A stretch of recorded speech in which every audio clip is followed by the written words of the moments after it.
நெஞ்சுக்குள்ளே இன்னாருன்னு சொன்னால் புரியுமா?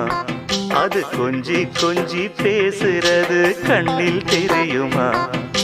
நெஞ்சுக்குள்ளே இன்னாருன்னு சொன்னால் புரியுமா? அது கொஞ்சி கொஞ்சி பேசுறது கண்ணில் தெரியுமா? உலகே அழிஞ்சாலும் உன் உருவம் அழியாதே, உயிரே பிரிஞ்சாலும் உறவேதும் தெரியாதே. உண்ணாமல் உறங்காமல் உன்னால் தவிக்கும் பொண்ணு மணியின் நெஞ்சுக்குள்ளே இன்னாருன்னு சொன்னால் புரியுமா? அது கொஞ்சி கொஞ்சி பேசுறது கண்ணில் தெரியுமா?